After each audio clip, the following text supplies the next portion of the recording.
Hey, bonjour, Jérémy Joie, ici avec vous pour vous parler comment manifester la joie dans sa vie, dans votre vie. Aujourd'hui, oui, je vais vous faire une belle présentation d'un programme que j'ai concocté dernièrement. Il y a quand même beaucoup de travail aussi derrière ça. Je vais vous montrer un peu comment j'ai monté mon cahier. Par la suite aussi, je vais à la fin, je vais après vous avoir présenté tout ça, à la fin de la vidéo, je vais vous faire une offre, une proposition aussi. Donc, restez à l'écoute, voir peut-être que c'est quelque chose qui vous parle, qui vous rejoint. Je vais aussi vous parler, oui, de quelques expériences, des histoires personnelles, sans rentrer dans tous les détails non plus, ni dans le trop personnel, mais quand même, mon parcours aussi qui peut inspirer d'autres personnes parce que la joie, c'est pas toujours si facile à manifester, à développer comme ça et à retrouver sa joie d'enfant. Alors, si vous le voulez bien, je vais vous présenter, je me suis fait un beau cahier ici, je vais vous présenter un peu qu'est-ce que c'est et je vais vous montrer aussi quelques extraits, évidemment. Donc, ce que j'ai fait, première étape aussi pour la route, pour aller vers la route de la joie, c'est surtout de se reconnecter avec son essence, son innocence, retrouver notre joie d'enfance aussi, justement. Alors, c'est ici que je vous invite à vous pencher sur 7 points qui sont très importants. C'est des incontournables. Hein, on a des points tels que, on fait un petit rappel. Je vais vous préciser qu'est-ce que c'est, un rappel. Ensuite, en deuxième point, on va surtout faire un grand ménage, nettoyage. En troisième point aussi, on va regarder notre conditionnement et peut-être faire une réévaluation de notre conditionnement, nos vieilles croyances, d'où ça vient, pourquoi on croit tout ça, on est conditionné de telle façon. Quatrième point, vision. Oui, vision, souvent en lien avec notre conditionnement, justement. Ensuite, 5, constatation. Sixième point, j'aime bien aussi ce qu'on appelle nutrition ou l'alimentation, comment on nourrit notre joie, comment on alimente notre joie. Et puis, le dernier point, le septième et non le moindre, c'est le partage. Voilà. Je vous montre tout d'abord ici parce que, bon, comme on va aborder chaque point comme ça ici, en détail, avec conscience, bienveillance, et aussi avec le désir de grandir et de manifester de la joie dans sa vie, bien, on peut pas faire autrement, hein? Attention, Minou, oui, tu veux venir dire salut? Ah, oui? Viens donc ici à plat. Ah, coucou. On peut pas faire autrement que de manifester et de trouver cette belle joie. Alors, le premier point qui est le rappel, je l'indique ici. On voit rappel ici. Et surtout, c'est qu'on va travailler sur les 4 plans. Hein? Vous voyez ici, plan physique, mental, le plan émotionnel et le plan spirituel. OK. Je me suis mis plein de belles couleurs. C'est beau, je m'amuse. Alors, un exemple ici, on va commencer par justement se rappeler, se faire un bon rappel sur qui nous sommes réellement. OK? Nous sommes réellement, bon, le bébé, l'enfant, l'adolescent merveilleux que nous étions aussi. C'était de toute beauté. On est encore très beau. La nature aussi, les merveilles de la vie, les jeux, la réjouissance dans les petites choses, le regard des autres, le regard et les pensées d'adultes aussi. Hein, c'est ça qui vient un peu, ou parfois énormément, atténuer la lumière de cette joie d'enfant. OK, alors sur le plan physique, exemple, on va se rappeler que oui, on a un corps, un véhicule en santé, on a tous nos sens, on a une autonomie, sans handicap ni grand fardeau, on a des grandes capacités. On se fait un rappel aussi sur le plan mental, on a des pensées, on a des idées, euh, valider tout ça aussi, accueillir sans juger. Ensuite, bon, voilà la maman aussi. Allô? Sur le plan émotionnel, on reconnaît, on rappelle qu'on a un sentiment, des émotions. C'est des signes et des preuves qu'on a une intelligence aussi et une sensibilité. Et sur le plan spirituel, on se rappelle qu'on a un esprit, une âme, hein, avec ses bagages, liens karmiques, connaissances aussi et grande capacité. Sur l'autre plan, on arrive ici, sur l'autre point plutôt, grand ménage. Est-ce qu'on voit bien ici? Ménage, nettoyage, plan physique, mental, émotionnel, spirituel. Ici, là, le plan de ménage, nettoyage, on se fait quand même, c'est pour un grand ménage, oui, on veut vraiment dégager, épurer, retirer ce qui ne sert plus, ce qui nous nuit aussi, laver. Oui, je vous invite aussi à laver et bien frotter le passé. Alors ça, c'est un point quand même très important aussi. Tasser les vieilles idées sur le plan physique. Peut-être faire attention aussi à nos routines, habitudes, les activités, exercices, entraînement, notre poids, notre alimentation. Sur notre plan mental, on va y aller aussi avec garder nos idées, nos pensées, nos croyances, les formes de pensée qui sont nocives aussi. On a peut-être du frottage à faire là aussi, enlever ça, avoir une plus grande clarté d'esprit par la suite. Sur le plan émotionnel, eh bien, nos comportements, nos agissements, nos réactions nocives, nos sentiments, nos émotions, hein, nos réactions aussi en lien avec nos blessures. On fait du ménage là-dedans aussi. Sur le plan spirituel, on peut aller dégager, nettoyer nos vies antérieures, les liens karmiques, toutes les connaissances et apprentissages qu'on a eu avec ça, qu'est-ce qui nous sert maintenant dans le bagage que l'âme porte et ce qui ne nous sert pas. Allô maman, toi aussi tu veux venir manifester de la joie, hein? Eh oui, viens-t'en. Parfait. Sur le troisième point maintenant, conditionnement et réévaluation. Oui, réévaluation. On va réévaluer nos croyances et mentalités familiales, amicales, personnelles et professionnelles. Aussi, d'où viennent ces idées-là, ces pensées-là, ces croyances-là? Est-ce que ça nous sert encore aussi? On va évaluer la pertinence, l'utilité et l'efficacité de ce conditionnement-là. Beaucoup d'amour et de joie félin, de joie féline. Alors, sur le plan physique, justement, on va aller voir notre opinion, nos croyances et conditions de notre corps, comment qu'on se voit, les croyances en lien justement avec le poids, ça prend un corps absolument comme ça, ou plutôt comme ça, ou quelque chose entre les deux. Voyons voir nos croyances et réévaluation de tout ça, notre conditionnement. Sur le plan mental, mais encore là aussi, les opinions et conditions de nos idées, nos pensées et nos croyances. On va réévaluer aussi sur le plan émotionnel, l'opinion et conditions qu'on a de nos comportements, de nos réactions, sentiments, émotions, en lien avec nos blessures aussi. Et sur le plan spirituel, on va regarder justement, réévaluer peut-être notre opinion et conditions, conditionnement de notre âme, karma, les liens karmiques et vie antérieure. Ça, c'est quelque chose des fois qui revient. Il me semble que c'est mon karma, puis moi, j'ai un mauvais karma. Si on répète ça puis on entretient ça comme... Ça devient un conditionnement. On entretient ça comme croyance, hein? Ça devient un conditionnement et c'est ce qu'on crée, qu'on manifeste dans notre vie.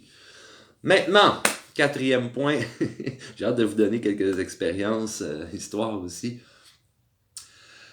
Vision, notre quatrième point, vision de soi, des autres, de la vie, en lien avec notre conditionnement, comme j'expliquais tout à l'heure. On veut aussi retirer nos œillères, voir avec les yeux du cœur, hein, avec neutralité, voir tout avec joie et amour, qu'on reconnaisse qu'il y a de la joie dans tout ce qu'on voit. Donc, sur le plan physique, on va justement changer notre vision de son corps, de son cœur aussi, visualisation positive, hein? Sur le plan mental, vision de nos idées, nos pensées, nos croyances. Sur le plan émotionnel, on va regarder aussi, changer, peut-être ajuster une vision qu'on a de nos réactions, nos comportements, nos agissements, nos sentiments, nos émotions.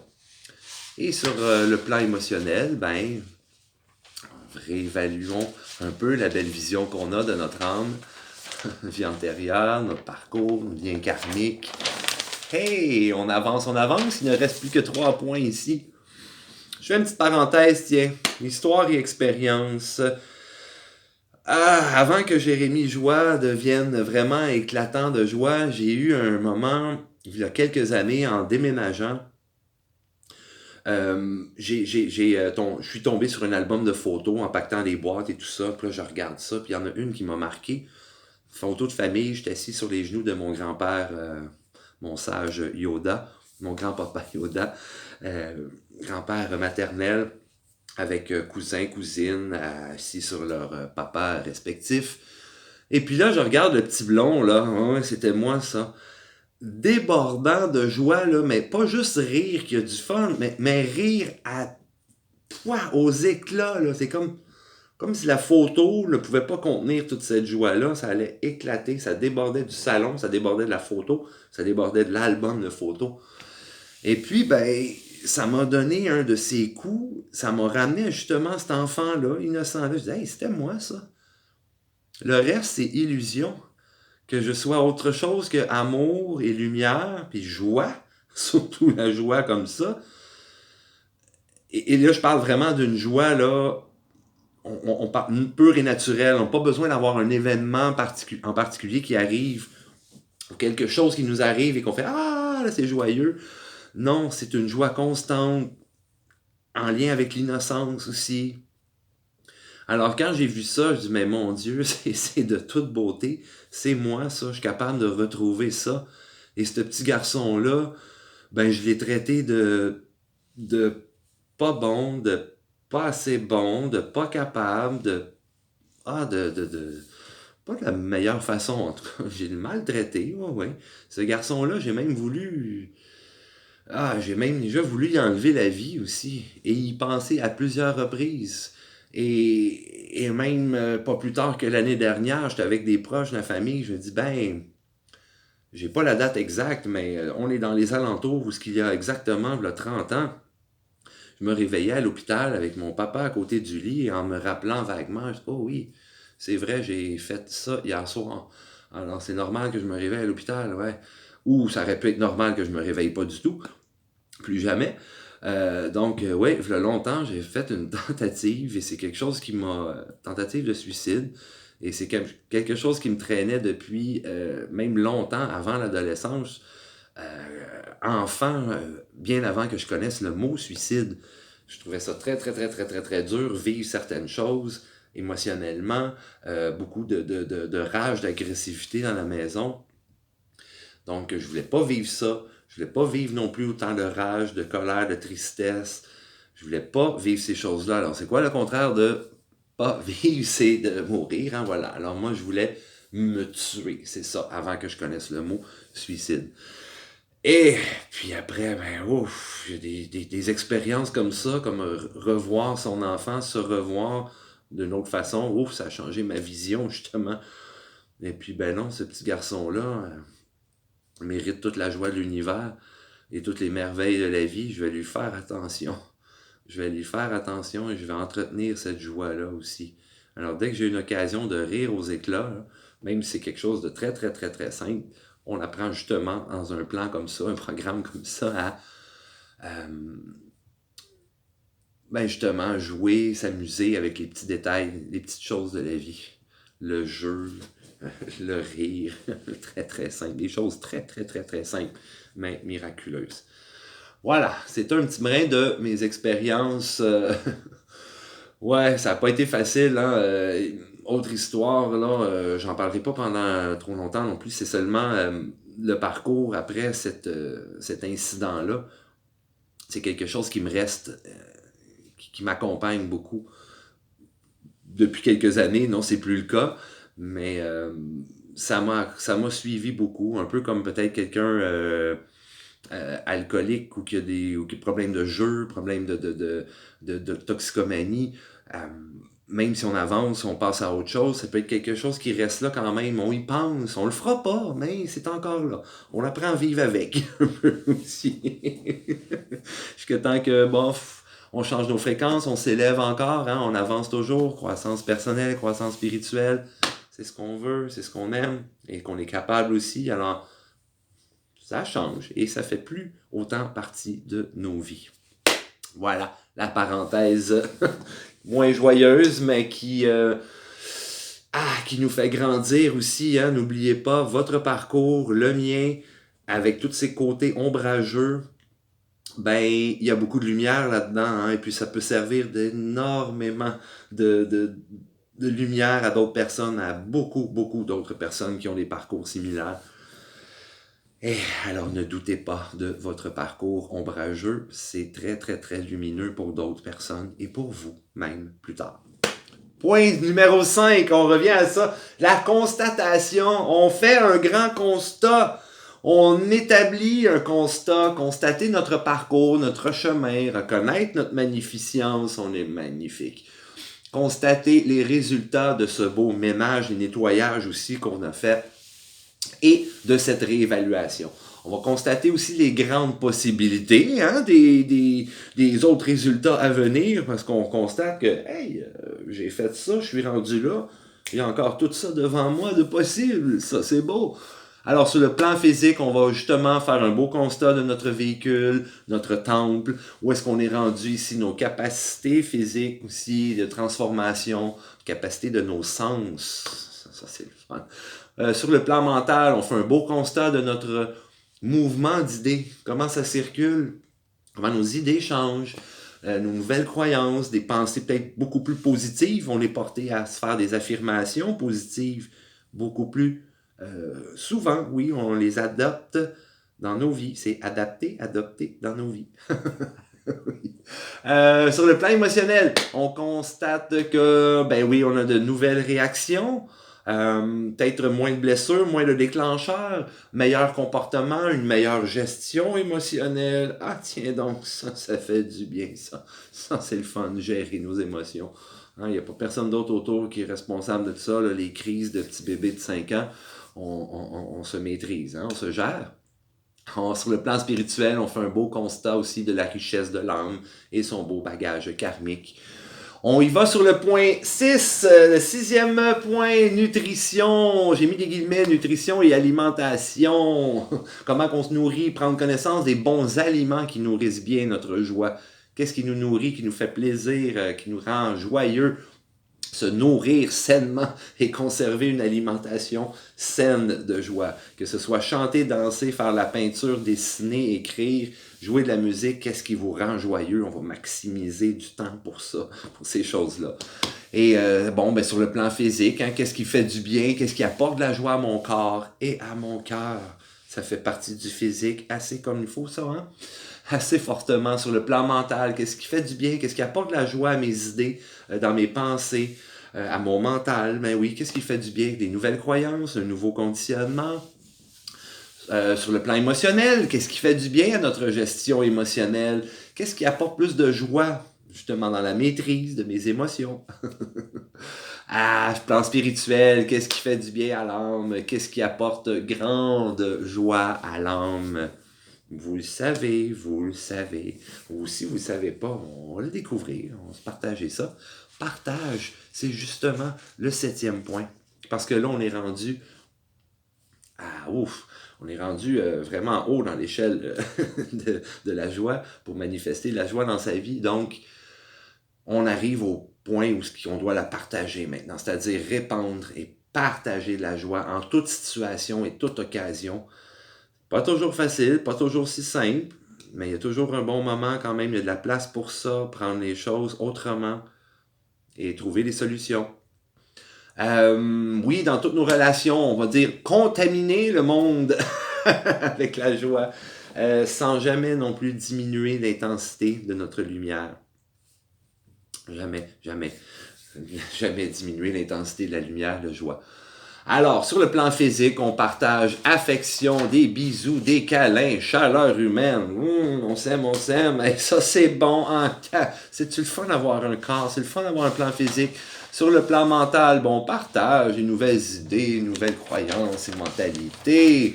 Sur le plan émotionnel, on partage de nouveaux sentiments. On a des nouvelles réactions aussi, des sensations, d'autres émotions. Beaucoup plus de partage du cœur, hein? On est moins dans notre tête, on a peut-être moins peur aussi de dire nos vraies choses, nos sentiments, comment on se ressent. Et beaucoup de partage de joie. Et sur le plan spirituel, partage de fréquences et vibrations plus élevées. Là, on tombe dans des vraies choses très, très, très, très fortes. Très fortes aussi. Beaucoup plus élevées. Notre vie, notre qualité de vie s'améliore. Nos relations aussi sont plus solides, plus harmonieuses, plus joyeuses. Ah, beaucoup plus de joie pour l'âme et pour notre entourage. Voilà. Voilà les 7 points bien détaillés sur les 4 plans, physique, mental, émotionnel, spirituel, que je voulais vous proposer. Alors, ici, comme offre, la plupart savez déjà, je travaille aussi dans le soin énergétique, harmonisation. Donc, je voulais combiner ça avec un programme comme ça, ce soit un accompagnement de 5 semaines, ou pour ceux qui veulent plus aussi, 10 semaines. Très, très, très intéressant, parce qu'on a quand même 7 points à travailler. Donc, entre 5 et 7 rencontres, on peut travailler ça. Est-ce que je vous fais aussi un accompagnement adapté? Certaines personnes me connaissent aussi avec mon côté capoeira, art martial brésilien. Ça peut être aussi avec thérapie par le froid. Ben oui, je fais des saucettes de froide dans l'eau ces temps-ci, très très froid en hiver, on se roule dans la neige. J'ai mon baril aussi à l'arrière ici pour un baril de glace, contact avec le froid. Et j'ai aussi comme mon type d'accompagnement, ça peut être par la musique, par l'artisanat, qu'est-ce que j'offre aussi? Oui, musique et plan d'entraînement aussi, l'exercice qu'on a besoin de... on a besoin de vraiment travailler plus fort pour se conserver le mental, justement, ou vraiment y aller physique. Donc, c'est un accompagnement adapté que je vous propose. On a une séance ici pour travailler énergétiquement, harmoniser, mais aussi combiner avec qu'est-ce qui va avec vous. Est-ce que vous, pour vous calmer le mental, ça prend 1 heure de apprendre à faire un capteur de rêve, à faire des bracelets? Est-ce que ça vous prend 1 heure pour tapocher sur un drum puis on joue de la musique, on se défonce? Est-ce que ça vous prend plutôt, je fais un exercice, un entraînement aussi très intense, suer? Ça peut vous faire suer. Vous m'aimerez pas, mais vous allez être en forme, par exemple. Donc, c'est ce que je vous propose comme accompagnement pour, dans votre vie, manifester plus de joie. Alors, vous me contactez, pensez à ça. Et puis, si vous avez des questions, n'hésitez pas non plus à peut-être ajuster, adapter autre chose aussi dans nos rencontres. Dites-moi qu'est-ce qui vous touche le plus, qu'est-ce qui résonne avec vous. Artisanat, capoeira, musique, froid, c'est tous de très, très, très, très, très, très bonnes options. Ce sont tous de très bonnes options pour travailler justement sur votre plan physique, mental, émotionnel et spirituel. Je vous laisse là-dessus et bientôt, on se reparle, on se revoit. Merci!